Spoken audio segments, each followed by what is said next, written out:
Hello, I'm Ken Martin, Chair of the Minnesota DFL, and thank you for joining me for this edition of the Chair's Corner. This is the first Chair's Corner of 2013, and I'd like to thank everyone who worked hard last year to re-elect President Obama, Senator Klobuchar, and members of our congressional delegation. Because of your dedication to equality and fairness, Minnesota voters defeating amendments restricting the right to vote and limiting the freedom to marry for same-sex couples. And for the first time in a generation, Minnesotans put their trust in the DFL by electing Democratic majorities in both the House and Senate to work with our great Democratic Governor, Mark Dayton. Voters went to the polls last year and said they want elected officials who will work together and a government that solves problems, not creates them. This legislative session, leaders will craft the state's two-year budget. This process got underway in January when Governor Dayton introduced a state budget designed to build a better Minnesota. Governor Dayton's budget focuses on investments that will grow our economy, expand our middle class, and improve our quality of life, and take care of those most in need. This budget reflects the values of our great DFL party. And here to give us a little bit more insight about the governor's plans is his Chief of Staff, Tina Flint-Smith. Thanks for being here, Tina. Thanks for inviting me. Yeah. So just an overview, what are some of the highlights of Governor Dayton's budget plan? Yeah.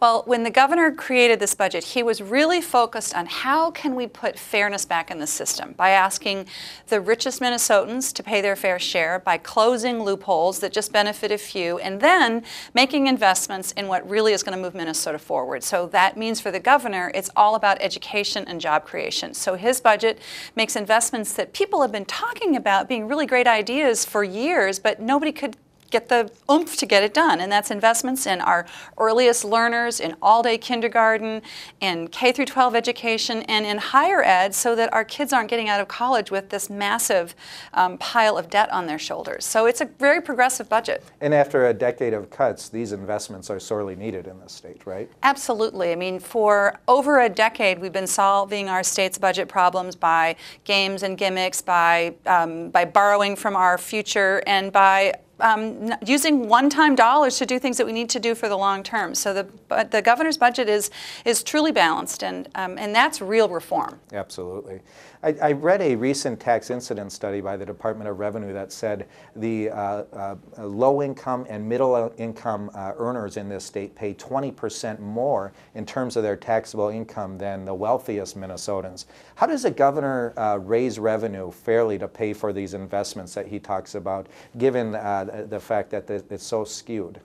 Well, it's such a great point. If you look at all of the state and local taxes that Minnesotans pay as a percentage of their income, you would think that at the very least, folks that are making $250,000 or more a year would be paying about the same percentage of their income in taxes as a family that's making $40,000 a year or $30,000 a year, and that's just not the case. So the governor's primary kind of value is he's not going to raise taxes on the middle class. What he does in this budget is he asks the highest earners in the state, who are earning more than $250,000 a year, to pay 2% more on the top part of their income.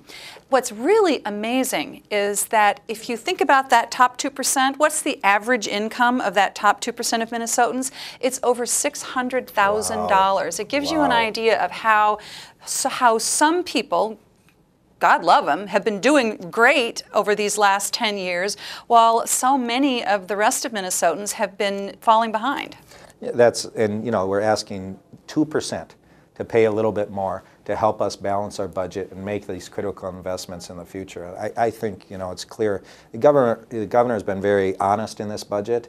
He's been forthright when he ran the first time, as we know. He talked about the fact that the wealthy in this state, the rich in this state, should do a little bit more to help build a better Minnesota. And this is just an extension of the promise he made to Minnesotans. So, very much. One thing I want to add is that another thing that people all over the state know is a real problem is that people are paying too much in property taxes. This is another thing that really hits middle-class Minnesotans hard. And so the governor's budget also has some help in his in the overall budget to help keep property taxes low, help renters and also homeowners keep their property taxes down. Which has been sorely needed over the last 10 years. Again, with all of these cuts in government and local government aid, we've just seen the state continue to slip in all the quality of life indicators. And so it's good to once again see a refreshing, honest budget that would make the investments that return our state to greatness. What's the next step now in the legislative process? Most people aren't Capitol insiders, follow this process very much, but what's the next step for this budget?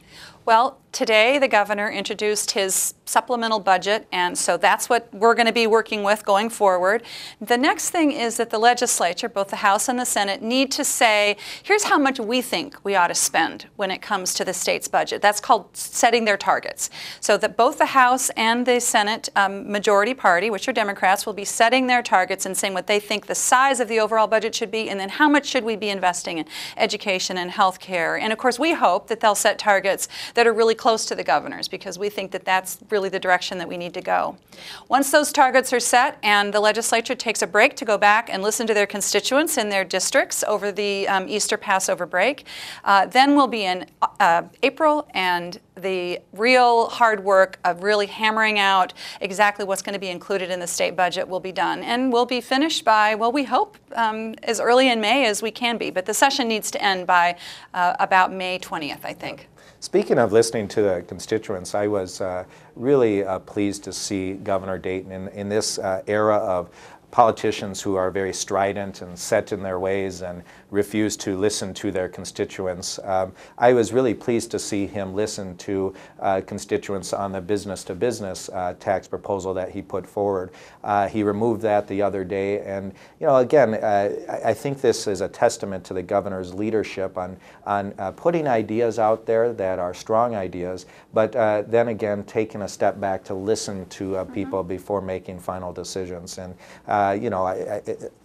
I'm hopeful that our legislators on both parties here in the coming months do the same thing as they listen to their constituents and do the right thing and pass a budget and pass the governor's budget. I don't know if you want to comment on sort of the tone at the legislature these days, but we're certainly seeing a lot more bipartisanship. We're seeing people working together, coming together to try to make and do the right thing. Well, today, after the governor released his supplemental budget inside the halls of the Capitol, everybody is buzzing about what's going to happen and what it all means. And there were two really telling things. The first is that the Democrats in both the House and the Senate immediately put out their statement of support for the governor's budget and what he was proposing to do, which we appreciate so much. I mean, they have a really important role to play, but the more we work together and sort of with our shared values, the better off we're going to be. The other side, on the other hand, held a press conference outside the governor's office, and they basically said, no, we don't like these ideas. But of course, they don't have any ideas of their own to offer. And I think that's just not what we need in politics these days. Well, and we're seeing that in Washington as well. And, it's easy to be a critic on the sideline and just say no. But as I've said, people expect results regardless of where you're at on the political spectrum, whether you're a liberal or a conservative. Minnesotans and Americans want to see results. And even if they disagree with you, they give you credit for putting ideas forward. And that's why I think the governor's leadership since the beginning of this session has been very clear. He said this is the first word, not the final word. And if you have better ideas, better proposals, which you may have, please put them forward. Well, to date, we haven't seen any better ideas come forward. And I'm hopeful that the Republicans who are so certain of their philosophy and idea would put some alternatives on the table so we can have a good debate between these competing philosophies. But we'll see if that happens in the next few months. So if the public wants to get involved and show their support for the governor's budget, what are some of the things they can do to do that over the coming months? Well, I just can't reinforce enough how important it is for people, if they possibly can, to come to the Capitol and to be there to test. There are many opportunities to testify in front of committees and it makes a lot of difference because the Capitol is full of lobbyists and sort of people who are there all the time, and legislators love to see fresh faces and see, as they say, actual people in the Capitol. So that would be one thing. That takes a lot of time. If you can't do that, I would really ask people to go to the governor's website, and it's www.mn.gov/governor. Go to the governor's website and sign up for our alerts, and that way we can keep you up to date on what's happening, and if there's an opportunity to do something inside the Capitol, we can let you know. And then especially in the last week of March, when many legislators are going to be in their home in their districts and talking to their constituents, look for those town hall meetings, send a letter or an email to your legislator and let them know what you think about the governor's budget, because that makes a big difference to legislators as they're trying to decide what they think the future of Minnesota should look like. That's great. Now, you've been in the job for 2 years. What's been the most enjoyable piece of this for you so far? Well, I just think about all the people that I get a chance to talk to, and it sounds kind of corny, but it is so true. Yesterday I got a chance to talk to a group of high school kids from all over Minnesota who were there as part of the Youth Congress, and man, those kids were just asking a zillion questions, and they wanted to know what was going on. They wanted to know about the pictures on the walls and what was down the hall and what the work was like, and that really reminds me of what a privilege it is to be able to serve Governor Dayton and to be there, and that's the most fun part. Yeah. Well, you're doing a wonderful job. We thank you for your service to the state. Thank you for your service to the governor, and best of luck to you, Tina, in the next couple months here.